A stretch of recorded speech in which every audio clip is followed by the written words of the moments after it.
ചില പള്ളിപ്പെരുന്നാളിന് പോയാലും heart attack ഉണ്ടാകാതെ സൂക്ഷിക്കുന്നത് നല്ലതാണ്. നാസിക് ഡോൾ ഇനിയും വീണ്ടും ഞാൻ റിപ്പീറ്റ് ചെയ്യുന്നില്ല, ഞാൻ കുറേ ഇത് പറഞ്ഞതാണ് അതുകൊണ്ട്. പക്ഷെ എന്തായാലും ഒരു കാര്യം എനിക്ക് മനസ്സിലായി, ഞാൻ പറയുന്നതിൻ്റെ വാശി തീർക്കാൻ കഴിഞ്ഞ വർഷത്തേനെക്കാട്ടിൽ ഡബിൾ പരിപാടിയാണ് പല പള്ളികളിലും.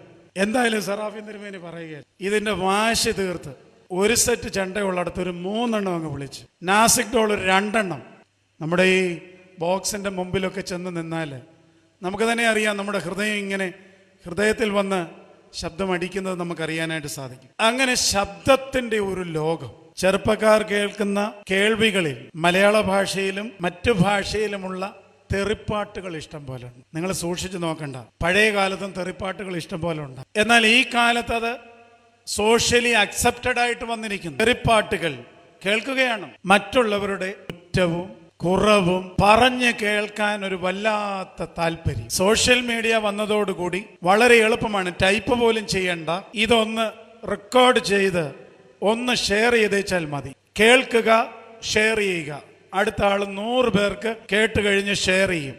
ഇതിൻ്റെ വാസ്തവം എന്താണെന്ന് 1 മിനിറ്റ് പോലും ആലോചിക്കാതെ അന്വേഷിക്കാതെയും നമ്മുടെ കേൾവികളിലൂടെ നാം ചെയ്യുന്ന ഒരു അപരാധമാണിത്.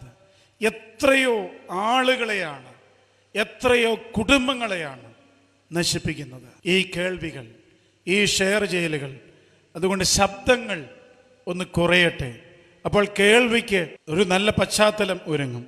കാതുകൾ അടയ്ക്കുക, വലിയ ശബ്ദങ്ങളോട് നോ പറയുക, ദൈവശബ്ദം കേൾക്കുവാനായിട്ടുള്ള ഒരു സാധ്യതയെ നാം നമ്മുടെ കേൾവികളിൽ, നമ്മുടെ കാതുകളിൽ സൃഷ്ടിക്കുക.